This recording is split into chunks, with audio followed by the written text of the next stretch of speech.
नमस्कार भैया, बघेली टाइगर में अपना एक स्वागत है। हम एक आज और नई शख्सियत के साथ हैं। दिलचस्प शख्सियत है। कमलनाथ जी के मीडिया समन्वयक हैं नरेंद्र सलूजा जी। नरेंद्र सलूजा जी के अलग अलग क्वालिटी हैं और नरेंद्र सलूजा जी खासकर अगर बात की जाए तो अपने ट्वीट को लेके हमेशा चर्चा में रहा था। एक अकेला ऐसा पर्सन है कि भारतीय जनता पार्टी और भारतीय जनता पार्टी के प्रवक्तन पर हमेशा भारी पड़ा था। इनके ट्वीट पर कहाँ न कहाँ भारतीय जनता पार्टी परेशान हो रहा थी। उन्हीं से बात करी थी नरेंद्र सलूजा जी। सलूजा जी, हमेशा हम देखते हैं कि आप एक ट्वीट करते हैं और ट्वीट से कहीं न कहीं भारतीय जनता पार्टी में बिल्कुल उथल पुथल सी मच जाती है। कहाँ से ऐसे अचानक आपके पास आइडियाज़ आते हैं? देखिए, यदि आप क्रिया करें और उसकी प्रतिक्रिया आ जाए मतलब आपका काम सफल हो गया।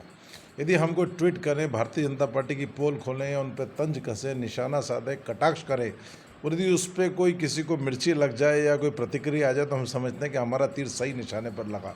और हमारा तीर इसी प्रकार सही निशाने पर लगता है। हम भाजपा की उन कारगुजारियों को उजागर करते हैं, भाजपा के जो गुटबाजी है, जो वास्तविकता है, जो वो दिखाने का चेहरा कुछ और अंदर का चेहरा जो जनता को पता नहीं, उसकी पोल समय समय पर खोलते हैं और ट्वीट के माध्यम से खोलते हैं, प्रमाण के माध्यम से खोलते हैं। तो निश्चित तौर पे भाजपा को मिर्ची लगना स्वाभाविक है और पेट दर्द भी होता है उनका और कड़ी प्रतिक्रिया भी आती है। तो हम समझते हैं हमारे काम में हम सफल हुए। सरदार को सरदार कहा जाता है, यहाँ पर आप काफ़ी असरदार दिखते हो। देखिए, काम में असरदारिता होना चाहिए। निश्चित तौर पे जो दायित्व पार्टी ने दिया उसका ईमानदारी से निर्वहन करो, अपने कर्तव्यों का ईमानदारी से पालन करो। बस यही एक लक्ष्य रहता है और उसके अंदर कोशिश करते हैं ईमानदारी से पार्टी के दायित्वों का, अपनी पार्टी की रीति नीतियों का प्रचार कर सकें। विपक्षी पार्टियों की जो वास्तविकता है उसको जनता के बीच में लाया जा सके, यही पार्टी ने दायित्व दिया है और इसी काम को ईमानदारी से करते हैं। सलूजा जी, आप कविता कहानियाँ भी लिखते हैं। कुछ ऐसे किस्से भी हमारे साथ शेयर करें जो हमारे दर्शकों के लिए कुछ अलग से प्रेरणा भी दे, लोगों को इंटरेस्ट भी हो उसमें।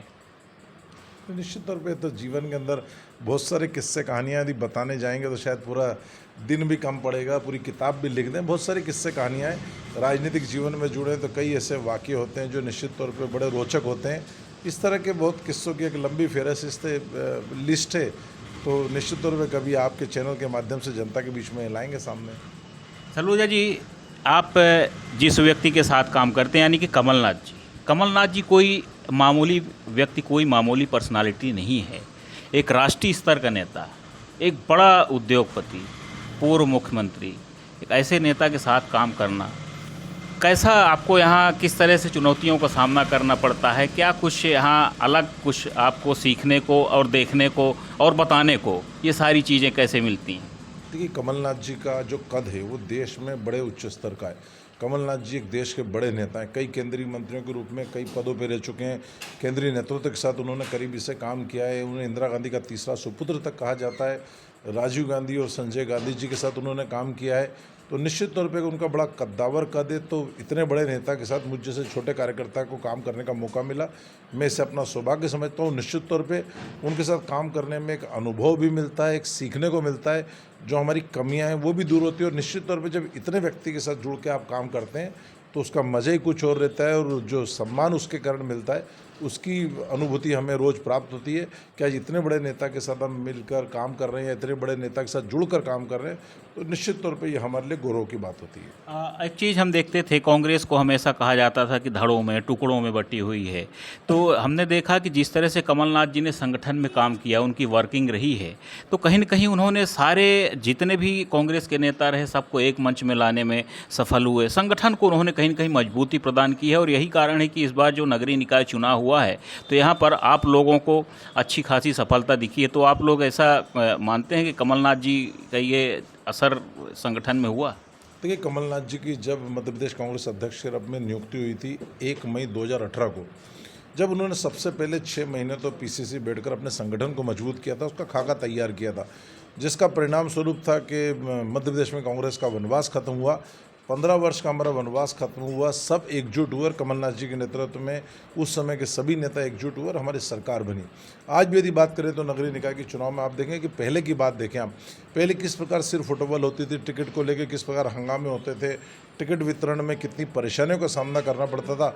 इतने बड़े नगरीय निकाय के चुनाव निपट गए, पंचायत के चुनाव हो गए, कहीं भी कोई विरोध के स्वर नहीं, कहीं भी कोई नाराजगी के स्वर नहीं, सब एकजुटता से हो गया और कांग्रेस को सफलता भी ऐसी मिली।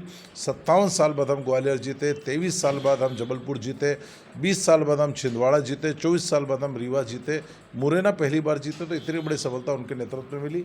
उनने गुटबाजी जो थी, जो हमारे पार्टी के अंदर हम कहते हैं कि ज्योतिरादित्य सिंधिया थे, जब तक गुटबाजी थी, उनके जाने के बाद वो खत्म हो गई और वो गुटबाजी भाजपा में चले गई तो गुटबाजी खत्म हो गई। सब नेता कमलनाथ जी के नेतृत्व में, चाहे दिग्विजय सिंह जी हों, सुरेश पचौरी जी हों, अरुण यादव हों, कांतिलाल भूरिया हो, अजय सिंह हो, तमाम नेता एकजुट हैं और एकजुटता से कमलनाथ जी के नेतृत्व में वापस मिशन 2023 को सफलता प्राप्त करने में जुट गए। निश्चित तौर पर कमलनाथ जी के नेतृत्व में मध्य प्रदेश में वापस कांग्रेस की सरकार बनेगी। आखिरी सवाल आपके अभी आखिरी सवाल से ही जुड़ा हुआ है, कितने आश्वस्त हैं 2023 को लेकर? इतने ज़्यादा आश्वस्त हैं कि उम्मीद है कि इस बार 160 से सीटें अधिक जीतेगी। पिछली बार हम जरूर 116 पे रह गए थे, तो उसके कारण भाजपा को तोड़फोड़ का, सौदेबाजी का मौका मिला, हमारे लोगों को तोड़ दिया गया, हमारे सौदेबाजी और बोली से सरकार गिरा दी गई। लेकिन इस बार तो हम इतना अच्छा बहुमत लेके आएंगे कि भाजपा शायद उस तरह के मंसूबे पर सोच भी नहीं पाएगी। पूर्ण बहुमत से हमारी सरकार बनेगी और 160 से अधिक सीटें हम जीतेंगे। इसके लिए पूरी तरह आश्वस्त हैं, क्योंकि नगरीय निकाय के चुनाव में, पंचायत चुनाव में प्रदेश की जनता ने बता दिया है, चाहे ग्रामीण क्षेत्र की जनता हो, शहरी क्षेत्र की जनता हो, दोनों का समर्थन कांग्रेस के साथ है। और निश्चित तौर पर यह 2023 का सेमीफाइनल कहा जा रहा था, तो यह तय है कि सेमीफाइनल हम जीते हैं तो फाइनल भी हम जीतेंगे और हर हाल में निश्चित तौर पे 2023 में मध्य प्रदेश में हमारी सरकार बनेगी।